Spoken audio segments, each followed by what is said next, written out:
మార్గము సత్య జీవ మార్గము, సత్య జీవ మార్గము, ఇది సత్య జీవ మార్గము. భారతీయ సంస్కృతికి ఎప్పుడు వ్యతిరేకం కాదు.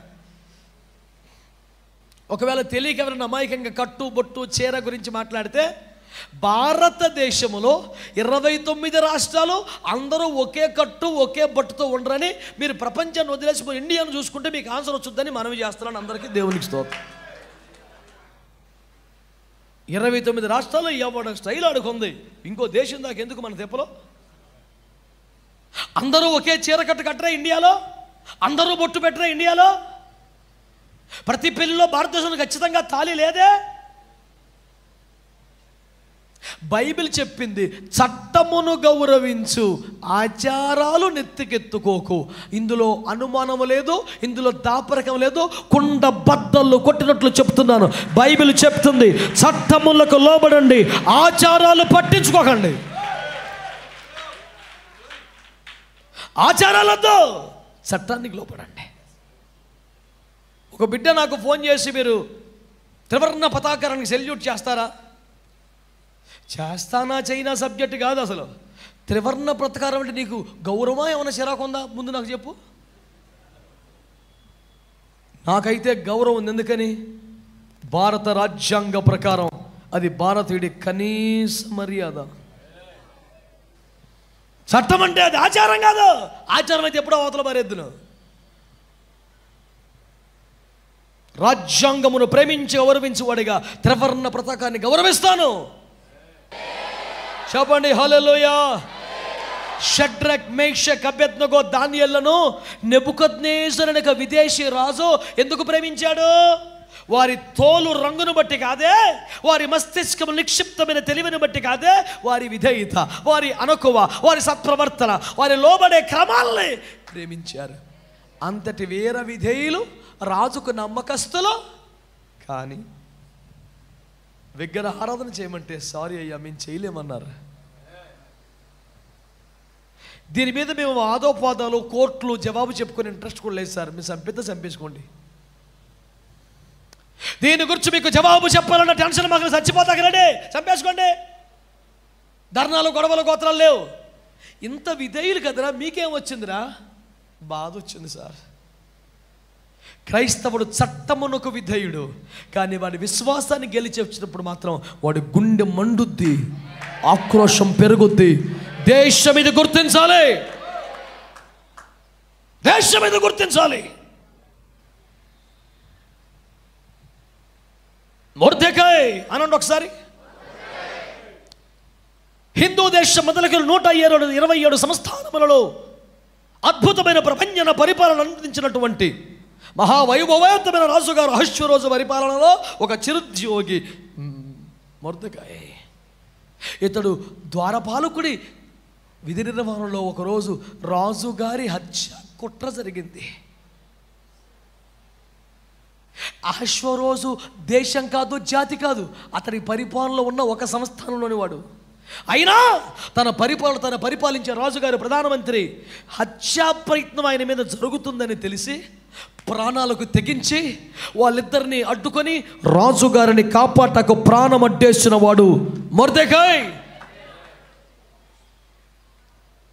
రాజుగారి కోసం ప్రాణాలకు తెగించి కుట్రదారులకు అడ్డుపడి ప్రాణాలు అడ్డేసి కాపాడుకున్నాడే, అలాంటి దేశభక్తుడు, రాజభక్తుడు మొర్దెకాయ్.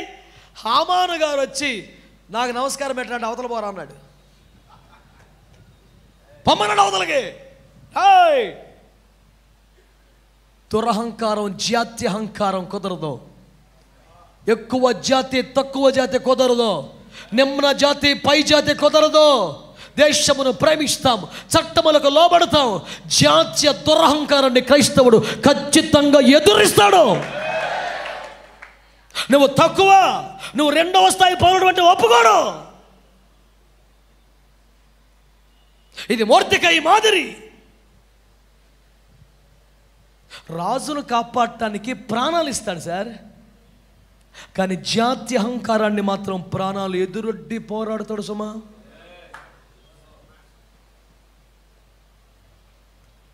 జాతికి వ్యతిరేకం కాదు క్రైస్తవుడు, జాతి అహంకారానికి వ్యతిరేకం. దేశానికి వ్యతిరేకం కాదు క్రైస్తవుడు, దురహంకారానికి వ్యతిరేకం క్రైస్తవుడు. దేశభక్తి లేనివాడు కాదు క్రైస్తవుడు, దుర్నీతికి విరోధం క్రైస్తవుడు.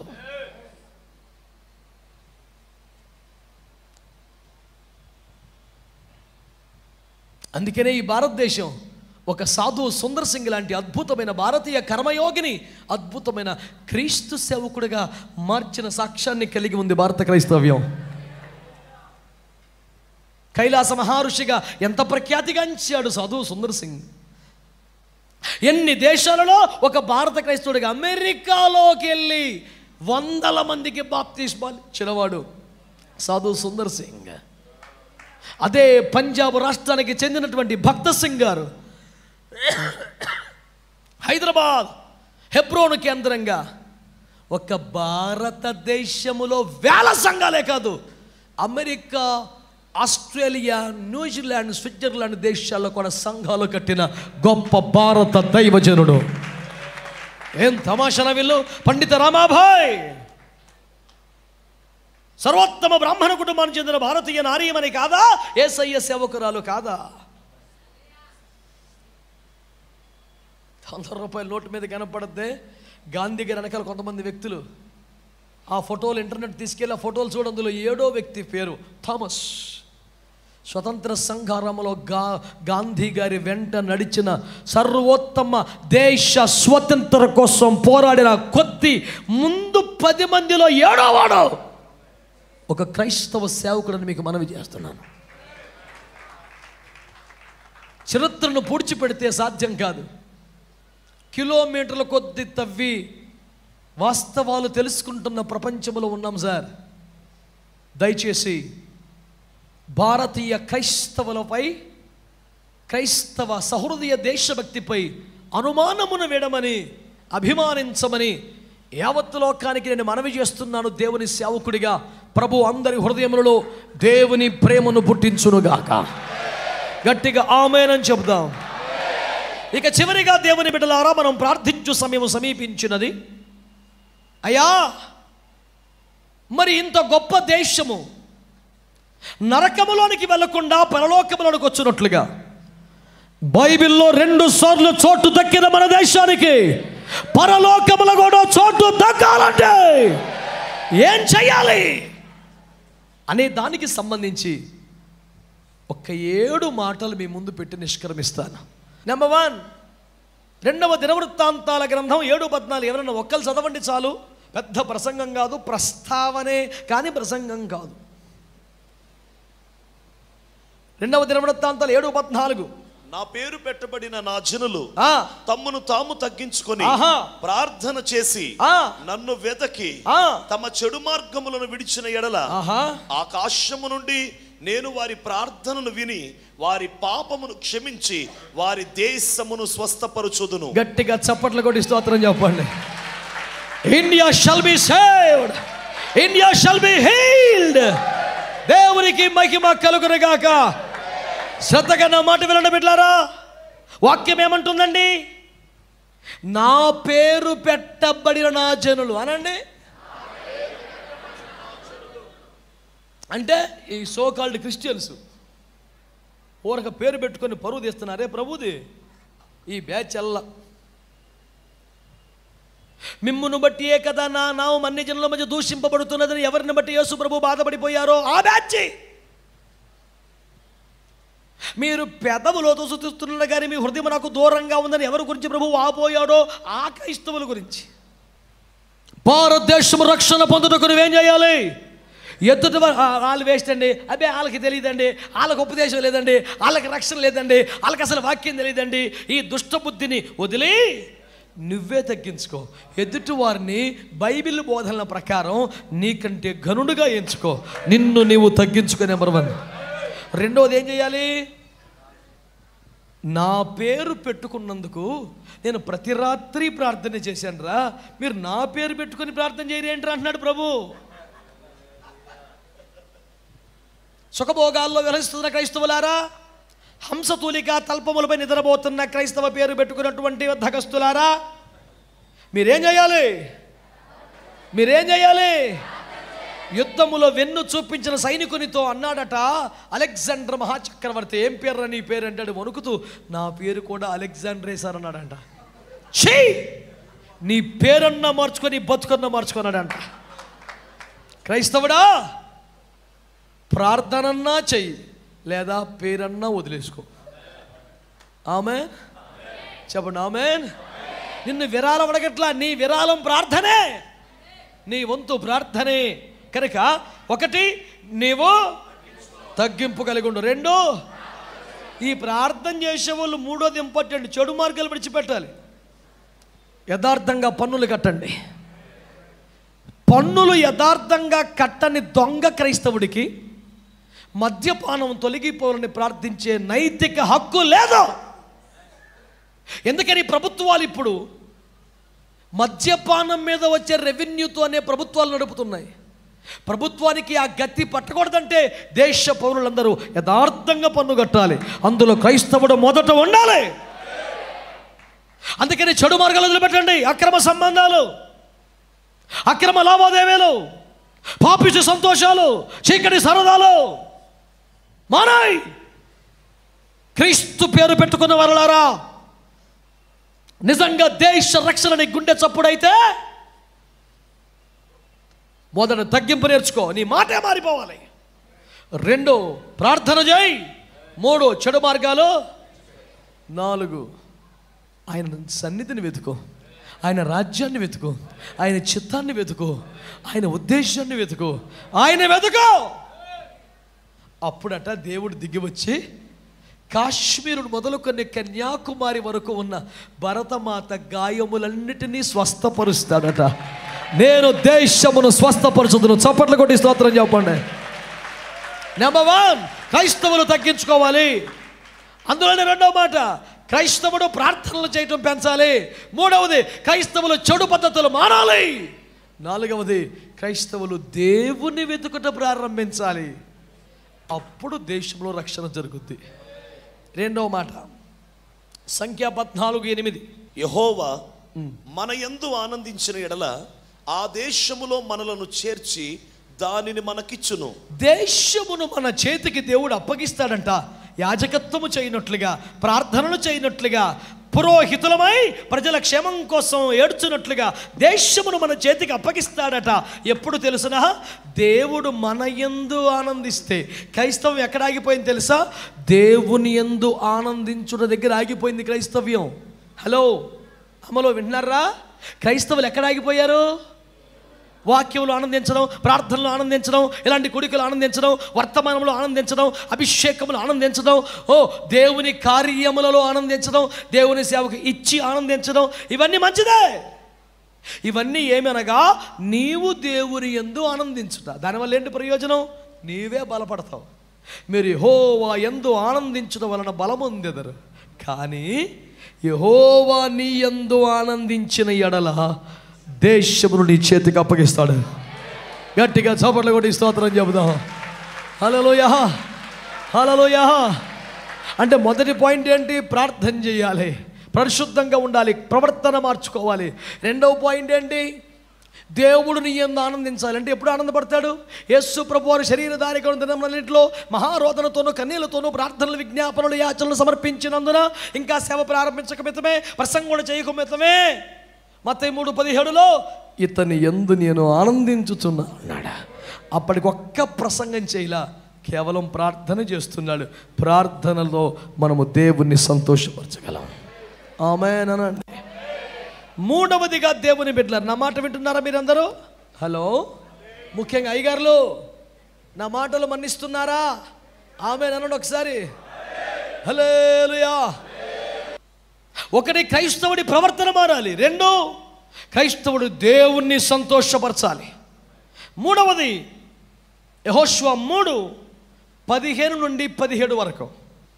అప్పుడు ఆ మందస్సమును మోయువారు యోర్దానులో దిగిన తరువాత మందస్సమును మోయు యాజకుల కాళ్ళు నీటి అంచున మునగగానే పైనుండి పారు నీళ్లు బహుదూరమున సారే తాను నద్దునున్న ఆదామును పురమునకు దగ్గర ఏకరాశిగా నిలిచెను. చేతులు పైకెత్తి ఒక మంచి స్తోత్రం చెప్తామండి. హల్లెలూయా. దయతో ఈ మాటను గమనించండి. ఏమంటున్నాడు?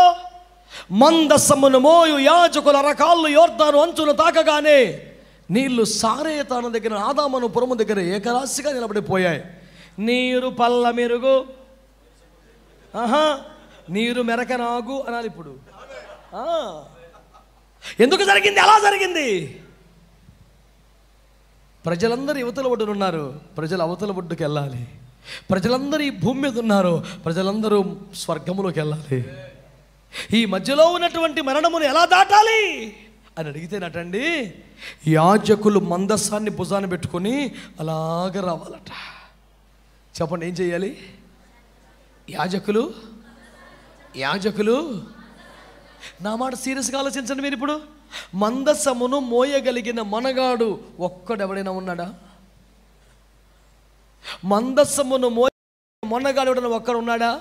కుదరదు. వాడెంత వస్తాదని ఇంకొక ముగ్గురు కావాలి. స్తోత్రం చెప్పండి. అంటే మందస్సమును మోయుట అంటే సేవకుడు నలుగురు సేవకులతో కలిసి పనిచేసేవాడు అయి ఉండాలి. వాడు ఒక్కడే మందస్సం మోయలేడు. మాది పెద్ద మినిస్ట్రీ బ్రదర్, మాది చిన్న మినిస్ట్రీ బ్రదర్, నీది ఏ మినిస్ట్రీ అయినా బ్రదరు, నీకు ఇంకొక ముగ్గురు కావాలి బ్రదరు.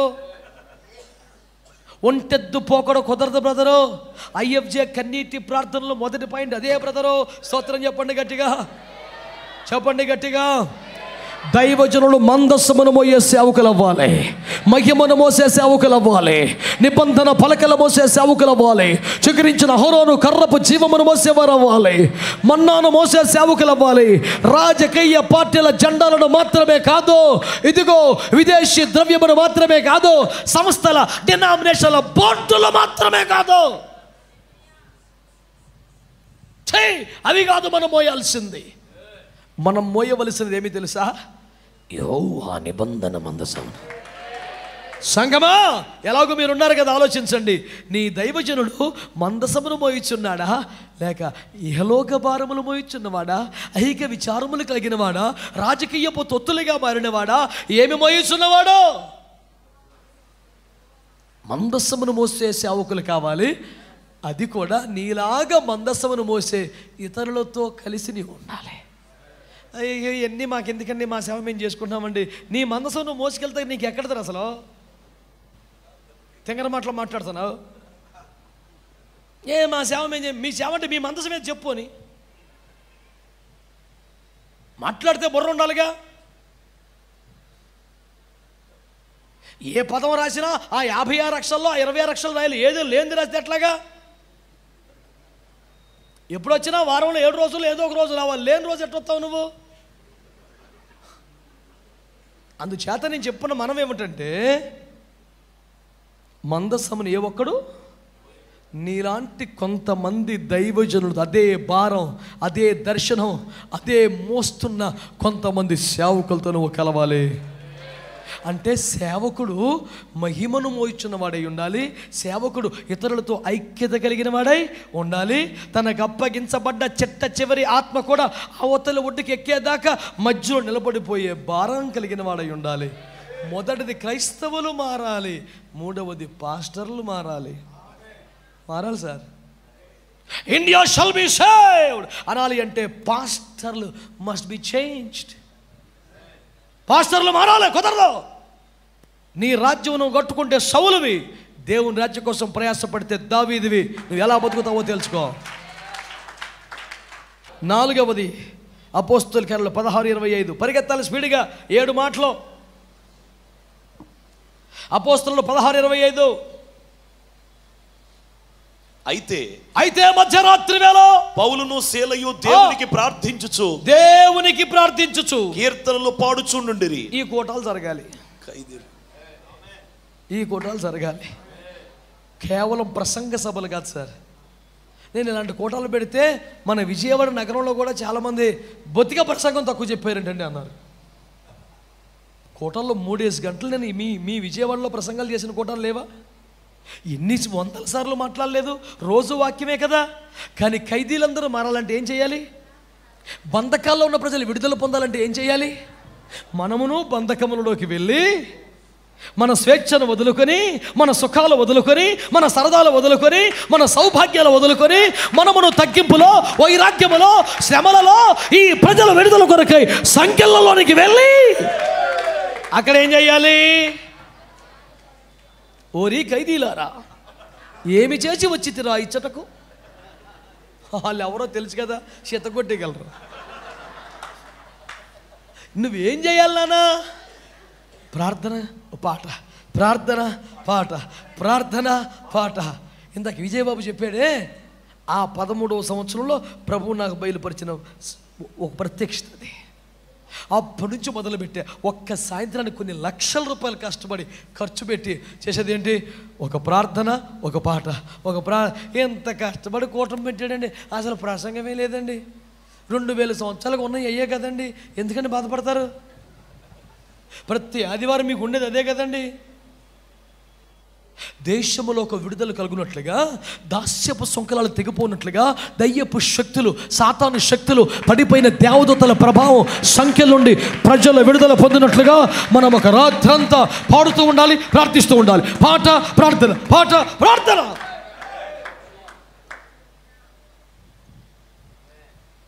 ఒక రాత్రంతా అవసరమైతే కొన్ని గంటల పాటు పాట పాడటం, ప్రార్థన చేయటం, పాట పాడటం, ప్రార్థన చేయటం, పాట పాడటం, ప్రార్థన చేయటం. Worship and prayer, worship and prayer, praise and prayer. ఇలాగ ఒక రాత్రంతా గడిపేయాలి. ఇలా పాడుతూ ఉండగా, ఇలా ప్రార్థిస్తూ ఉండగా గొప్ప విడుదల జరుగుద్ది. ఆమేన్. 5వది, దేశములో గొప్ప రక్షణ కార్యము జరుగును.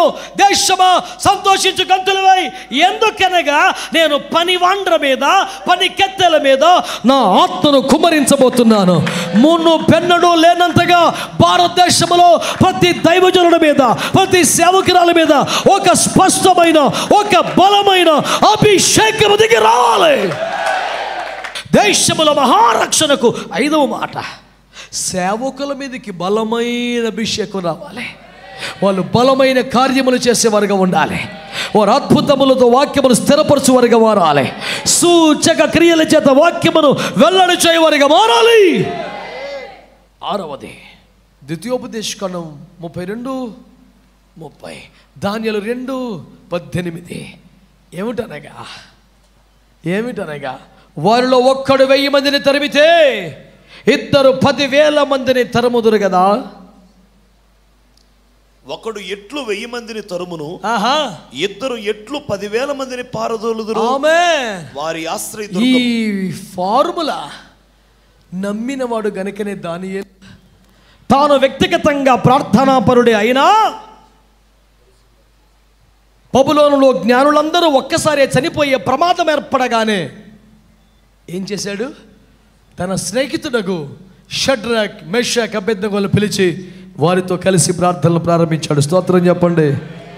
వ్యక్తిగత ప్రార్థనలు, సంఘ ప్రార్థనలు, కుటుంబ ప్రార్థనలు చాలవు గనక సమైక్య ప్రార్థనలు స్టార్ట్ అవ్వాలి. దానికి దినము నాంది అవ్వాలి. చేతులెత్తి దేవునికి స్తోత్రం చెప్పండి. హల్లెలూయా. ఇక 7వది, చివరిది, అందరూ చెవులు పెద్దవి చేసుకొని, ఒళ్ళంతా కళ్ళు చేసుకొని నన్ను చూస్తూ వినండి. 7వది కీలకమైంది. నా మాట వినండి. ఇశ్రాయేలు ప్రజలు ఐగుప్తు దేశములో ఒక రాష్ట్రాన్నే తమ స్వంతంగా పొందగలిగారు. ఎట్లా సాధ్యం అంటే, సింహాసనం మీద యోసేపు ఉన్నాడు. 127 సంస్థానంలో చెదరని యూదులందరినీ ఒక్కరోజు చంపేసే భయంకర చట్టం వచ్చింది. అయినా అందరూ క్షేమంగా బతికారు. కారణం, అంతఃపురములో ఎస్తేరు ఉన్నది. ఆమేన్, ఆమేన్. యెరూషలేమును శత్రువులు పాడు చేస్తే, మందిరాన్ని కూల్చివేస్తే, ప్రాకారాలు కాల్చివేస్తే వెంటనే తిరిగి రిపేర్ చేయబడి కట్టబడింది. కారణం, ప్రభుత్వములో రాజుకు సమీపంగా నెహెమ్యా ఉన్నాడు. అంటే దేవుని కార్యములు జరుగునట్లుగా దేశం యొక్క ఉన్నత స్థానములో దేవుని బిడ్డలు ఉండాలి. అందుకనే పాస్టర్లు ఏం చేయాలి? మొర్దెకయిలాగా ఎస్తేరులను తయారు చేయాలి. రాని ఎగునట్లుగా మన బిడ్డలు ఎవరో చేయాలి. చదువు పరలోకం తీసుకెళ్తా, ఒక చదువు మానే, ఈ బుద్ధి లేని ప్రసంగాలు వద్దు. మన బిడ్డలు బాగా చదవాలి, మన సంఘాలు ఐఏఎస్లు రావాలి, మన సంఘాలు ఐపీఎస్లు రావాలి, మన సంఘాల్లో ఉత్తమ రాజకీయములు చేయగలిగిన దేవుని భక్తి కలిగిన నాయక తరం లేవాలి. ఎస్తేర్లను తయారు చేయాలి, నెహెమ్యాలు తయారు చేయాలి, మొర్దెకైలాగా మనం పనిచేయాలి. ప్రతి చోట ఉన్నత స్థలములలో దేవుని బిడ్డలు ఉండాలి. ఆమేన్. ఇప్పుడు చెప్పండి 7 మాటలు. 1, క్రైస్తవులు మారాలి, ప్రార్థన పెంచాలి. 2వది, సేవకులు దేవుని సంతోషపెట్టువారుగా మారాలి, ప్రార్థన జీవితాలు పెరగాలి. 3వది, పాస్టర్లు మారాలి, ఏదేదో మోయకుండా మహిమను మోయాలి, సేవకులతో ఐక్యత కలిగి ఉండాలి. 4వది, ప్రార్థనా పాటలు ఒక ఉజ్జీవ కూడికలు ప్రారంభం అవ్వాలి. 5వది, సేవకులపైకి ఒక బలమైన అభిషేకం రావాలి. 6వది, సమైక్య ప్రార్థనలు స్టార్ట్ అవ్వాలి. మా సంఘంలో చేసుకుంటామండి, మా మినిస్ట్రీలో చేసుకుంటామండి, మాకు సహవాసం ఉందండి, చాలదు, సమైక్య ప్రార్థనలు స్టార్ట్ అవ్వాలి. 7వది, మన సంఘములలో దేశములలో ఉన్నత స్థానంలో నిలబడే వ్యక్తుల్ని మనము తయారు చేయాలి. ఈ 7 మార్గములలో ఈరోజు మొదలుకొని ఫలితము సాధించే ప్రార్థనలు వ్యక్తిగతంగాను, కుటుంబాల్లోనూ, సంఘములలోనూ, సమైక్యంగాను మనము స్టార్ట్ చేయాలి.